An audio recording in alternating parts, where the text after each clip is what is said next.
हिंग बघा नांदेडकर, आज आहे ना मी दशक्रिया विधीचं ठिकाण जे असते तिथं आहे, म्हणजे आपल्या नांदेडच्या गोवर्धन घाट येथे.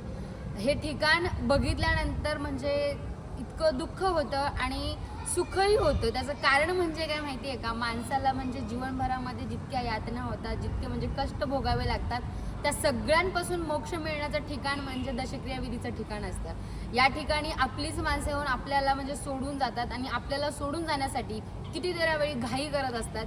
आणि असं म्हणतात की जर समजा उदाहरणार्थ येणाऱ्या काळामध्ये एखाद्या व्यक्ती एक्सपायर झाला, त्या व्यक्तीला आपण एखाद्या नात्यानं ओळखत असाल, आई बहीण भाऊ वगैरे, पण मेल्यानंतर किंवा तो माणूस आपल्यातून गेल्यानंतर त्याला आपण बॉडी आली, बॉडी उचला, बॉडीला हे करा, बॉडीला ते करा, ह्या पद्धतीने बोलून म्हणजे आपलीच माणसं आपल्याला नेऊन कुठेतरी सोडून येतात आणि असं म्हणतात की झालं गेलं संपलं, आणि काही दिवसानंतर सहज विसरून जातात. आणि आपण आत्ता जीवन जगत असताना असं म्हणतो की कसं होईल, काय होईल, हे लोक काय म्हणतील, याला काय वाटलं असेल, त्याला काय वाटलं असेल. हे जे सगळं आपण विचार करतो ना, ह्या सगळ्या विचाराचं, ह्या सगळ्या जगाचं, ह्या सगळ्या आयुष्याचं, ह्या सगळ्या आटापिटा करत धावपळ करत जगणाऱ्या या जीवनाचं अंत होण्याचं ठिकाण म्हणजे दशक्रिया विधीचं ठिकाण आहे. आता मी इथून येत असताना मला गर्दी पाहायला मिळाली. ती गर्दी ह्याच्यासाठी होती की शेवटचा निरोप देण्यासाठी. पण शेवटचा निरोप देण्यासाठी येणाऱ्या व्यक्तीमध्ये सुद्धा काही व्यक्ती अशी असतील ज्या व्यक्तींनी जो व्यक्ती गेलाय त्या व्यक्तीला कितीतरी वेळा त्रास दिला असेल. म्हणजे तुम्हाला त्रास देणारे व्यक्तीसुद्धा तुम्हाला शेवटच्या क्षणाला सोडायला येतात. आणि मनातल्या मनात कदाचित जास्त जर घनिष्ठ हे नातं चांगलं असेल तर काही जण दुःख व्यक्त करत असतील, आणि काही जणांना जर वाटत असेल की हां बरं आहे, ठीक आहे, झालं गेलं जाऊ दे.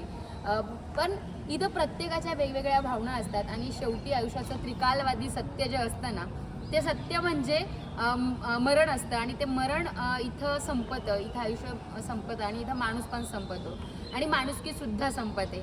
तर मला फक्त एवढंच सांगायचं आहे की आज नांदेडच्या या गोवर्धन घाटमध्ये दिवसाला कितीतरी माणसं जळत असतील, कितीतरी माणसांचा अंत होत असेल, आणि कितीतरी माणसांचं आयुष्य इथून संपून जात असेल, कितीतरी माणसांना इथं मोक्ष मिळत असेल. पण मला एवढंच सांगायचं आहे की आयुष्यभरामध्ये आपण जे धावपळ करतो, आपण जे काही म्हणजे आटापिटा करतो ना, त्यावेळेस फक्त एक हे करा की कोण काय म्हणते, कुणाला काय वाटतं, ह्यापेक्षा तुम्हाला काय वाटतं आणि तुम्हाला कसं जगायचं ह्याचा विचार करून स्वतःसाठीच जगा आणि स्वतः आनंदी राहण्याचा प्रयत्न करा. शेवटी तर अंत इथं आहे.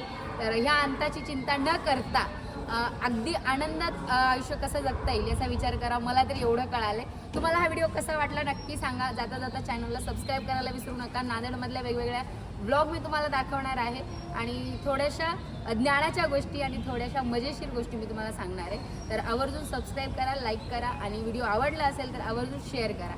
धन्यवाद.